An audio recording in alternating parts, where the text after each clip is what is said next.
Merci beaucoup, merci Djibril. Bonjour à tous. D'abord, avant de passer à la réponse de Djibril, c'est avoir une forte pensée pour les victimes du séisme au Maroc. Nos frères marocains leur souhaiter vraiment beaucoup de courage, qu'ils sachent qu'on est avec eux dans ces périodes très, très compliquées et très difficiles. Oui, comme vous le savez, on a trois garçons qui sont indisponibles. Formose est venu avec un coup à la cheville. Donc après qu'on ait fait l'IRM, on s'est rendu compte qu'il ne pouvait pas prendre sa place. Mais c'était prévisible dans la mesure où, avant même qu'il arrive, on avait déjà quelques informations sur la gravité de sa blessure. On a préféré le laisser retourner avec son club. Concernant Boulaye, c'est la même chose. Comme vous le savez, Boulaye a été opéré du genou. Donc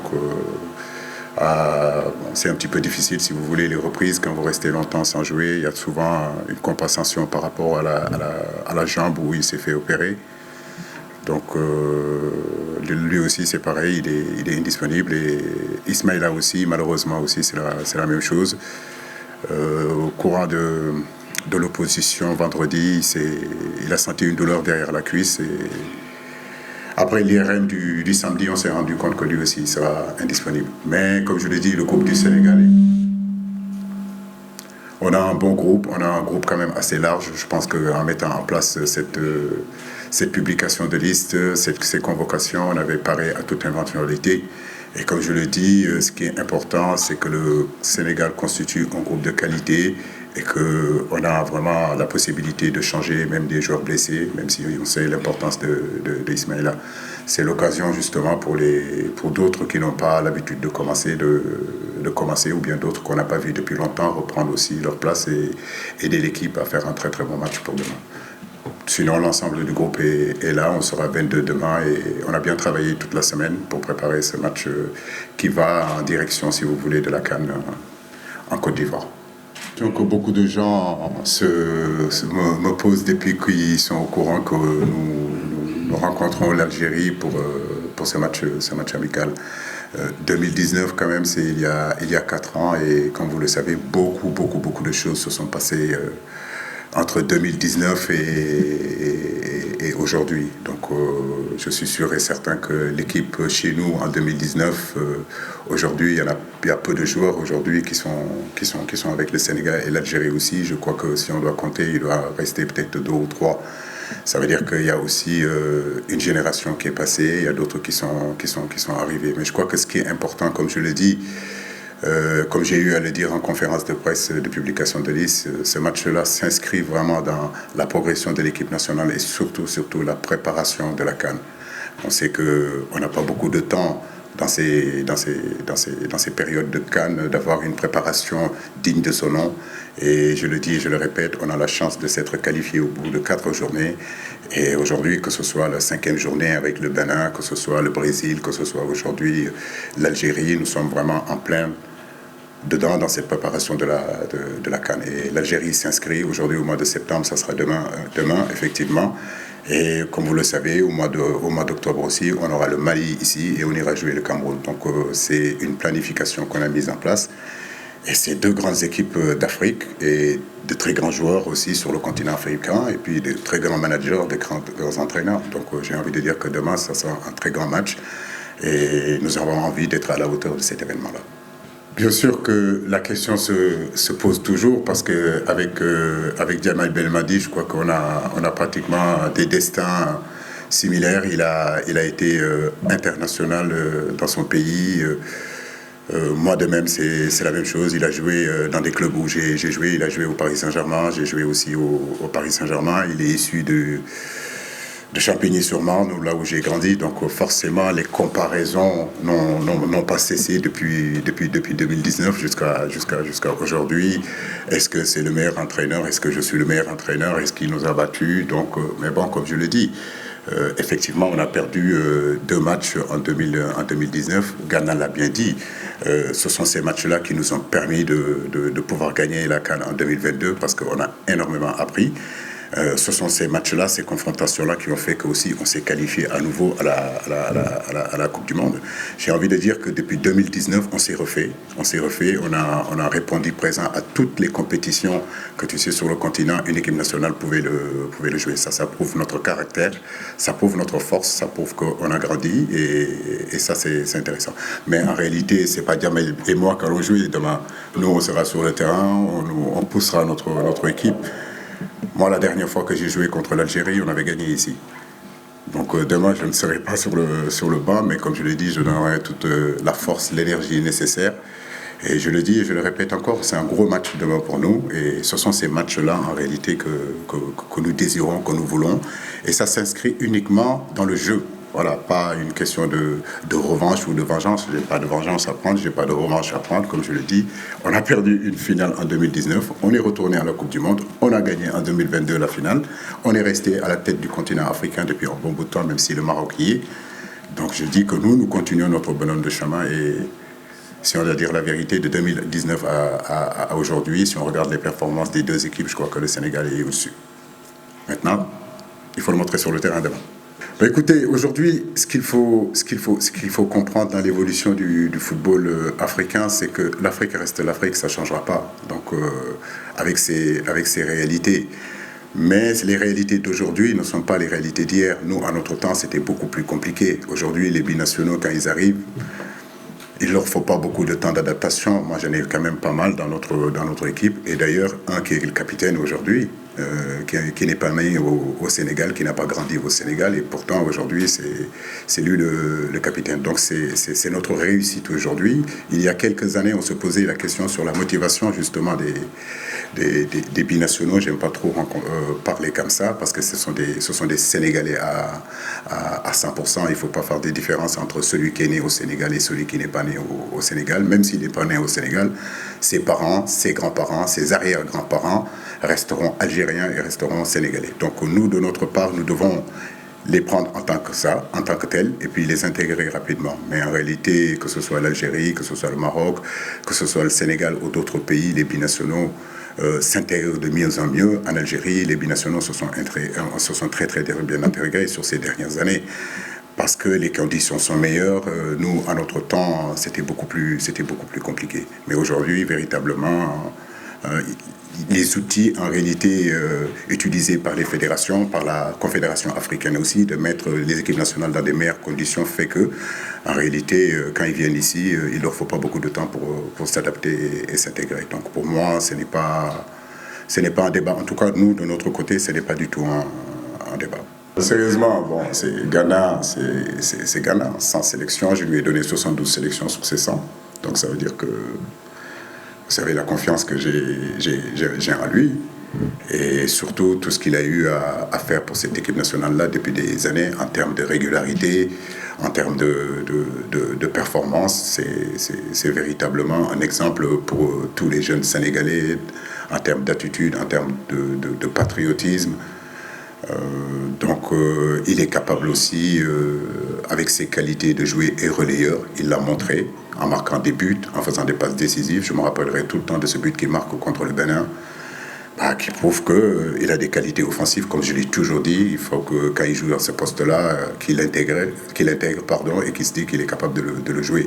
Même si je sais que le poste qu'il adore le plus, c'est devant la défense. Mais après, un entraîneur, c'est essayer de faire en sorte d'avoir quand même un certain équilibre de son équipe. Quand je pense que Ghana, pour que notre équipe soit mieux équilibrée, c'est de jouer relayeur, il le jouera et il l'a toujours bien fait. Aujourd'hui, peut-être qu'on peut évoluer parce qu'avec l'arrivée de certains joueurs qui ont comme poste ce poste-là, peut-être que les choses bougeront. Mais en réalité, ce qui est important, c'est le groupe. Voilà, aujourd'hui, j'ai constitué un groupe. Ce n'est pas des individualités qui comptent. Ce qui compte, c'est avoir le même projet collectif ensemble et que chacun s'intègre dans ce projet collectif. Après le reste, comme je dis, sentinelle ou pas sentinelle, je sais que Ghana, il a la qualité pour jouer partout sur le terrain. Oui, c'est vrai qu'on avait fait cette interview en 2015. À l'époque, c'était, je crois, Gourcuff, qui était entraîneur de l'Algérie. Bien sûr que dans tout projet, ce n'est pas une histoire de vitesse ou bien de se précipiter. Quand j'ai pris l'équipe nationale du Sénégal, l'objectif était de se qualifier d'abord au CAN, ensuite à toutes les Coupes du Monde. Donc c'était un processus. Une équipe, ça ne se construit pas du jour au lendemain. C'est au jour le jour, petit à petit, chaque année, chaque compétition, vous apprenez, chaque compétition, vous avancez, vous apportez de nouveaux joueurs, vous apportez de nouvelles philosophies. Maintenant, pour le bon comportement, j'ai envie de dire, des équipes nationales du Sénégal, je crois que c'est un projet aussi qui est en collaboration avec les clubs. Aujourd'hui, on a 2 centres techniques, que ce soit Guéré ou que ce soit aujourd'hui Toubab Dialaw, qui nous permet, si vous voulez, dans toutes les catégories de notre équipe locale, des U17, des U20, des U23, de pouvoir nous regrouper et avec nos entraîneurs aujourd'hui qui sont là, qui sont très chevronnés, qui ont énormément d'expérience, qui travaillent beaucoup. Je peux citer Pape Thiaw, je peux citer Malik Daf, je peux citer Serigne Saliou, pour ne citer que, et même le football féminin aujourd'hui, vous voyez qu'on est en train de travailler pour progresser. Et je crois que ça, c'est une volonté fédérale, une volonté de la Fédération sénégalaise de football, mais aussi mise en place par le directeur technique Maya Sinmar. C'est ce qui fait que la sélection a continué à progresser. Si vous le regardez, de 2019 à aujourd'hui, il y a beaucoup de joueurs qui sont rentrés, qui sont sortis. De 2015 à aujourd'hui aussi, beaucoup de joueurs qui sont rentrés, qui sont sortis. Mais l'équipe continue à progresser. Et je crois que c'est important. Chaque compétition a ses réalités, ses vérités, et nous devons nous adapter pour... Et ce processus-là, effectivement, on l'a réussi. Maintenant, il faut qu'on continue à maintenir le cap pour justement tenir cette équipe-là à garder la performance qu'il est en train d'avoir depuis pratiquement 5 ans ou 6 ans. C'est un match amical ou c'est pas un match amical? C'est un match de préparation. Mais j'ai envie de dire ce qui est difficile parfois je dis bien dans les conférences de presse, surtout ici au Sénégal, parce que vous, les journalistes, vous êtes très connaisseurs. Donc si je suis... Non, je sais très bien, les Algériens aussi, les Marocains, je le sais. Vous êtes très connaisseurs et si on ne fait pas attention dans les conférences de presse, on risque de dévoiler complètement nos stratégies. Et je peux vous garantir que tout ce que je suis en train de dire ici est guépé et regardé et je ne vais pas m'avancer. Ne vous attendez pas que je vous donne quoi que ce soit, rien je vous donnerai. Voilà, ce que je peux vous dire seulement, c'est que nous avons préparé ce match-là depuis 4-5 jours. Et aujourd'hui, on est prêt à affronter cette équipe de l'Algérie, qui est une très grande équipe, qui fait partie des meilleures équipes d'Afrique, on le dit, on le répète encore. Et je crois que ce sont ces matchs-là que le continent africain aussi a besoin. Et tant mieux, demain, comme je l'ai dit, ça sera le Mali, j'espère que le Maroc viendra ici, et j'espère que la France viendra jouer ici. C'est à ce niveau-là, je veux dire, que cette équipe-là est actuellement. Il y a quelques années, on n'aurait pas choisi un match comme ça. Peut-être qu'on n'était pas assez outillés ou bien assez prêts pour recevoir ce genre de match. Mais aujourd'hui, la progression de cette équipe nationale, c'est ça, c'est de pouvoir jouer justement des très très gros matchs et ne pas avoir peur de venir jouer chez nous. Voilà, ça c'est important. On a aujourd'hui une infrastructure qui est là, qui est magnifique. Regardez où vous êtes. Et qu'on ne peut pas se permettre, si vous voulez, de rester pendant 2 ans sans pouvoir compétir ici parce qu'on a peur de recevoir des grandes équipes ici. Ça, ce n'est pas possible. Donc nous sommes très heureux de recevoir les Algériens. Et demain, je pense que pour le public africain, on essaiera de donner le meilleur spectacle possible et Inch'Allah gagner. Avancer sur ça, mais j'ai envie de dire que laissons le temps un petit peu. Ce que je regarde, en tout cas, c'est que c'est un phénomène. Beaucoup de joueurs africains, pas seulement sénégalais, algériens, marocains, tunisiens, nigériens. Je veux dire qu'aujourd'hui, c'est la destination préférée de tous les joueurs africains. Après, comme je le dis, l'Europe reste quand même l'Europe, mais ailleurs aussi, il y a des choses qui sont en train de se faire. Aujourd'hui, c'est un petit peu trop tôt de m'engager sur ça. Laissons d'abord ce championnat se mettre en place avec toutes ces stars qui sont là. Mais le peu de choses que j'ai vues, en tout cas sur ces 2 premiers mois, ou bien ces 3 premiers mois de début de compétition, ça a beaucoup changé par rapport à il y a 2 ans ou 3 ans. Donc nous espérons que ça continuera en tout cas à progresser et que ça sera la destination de tous les footballeurs du monde, pas seulement que les footballeurs africains.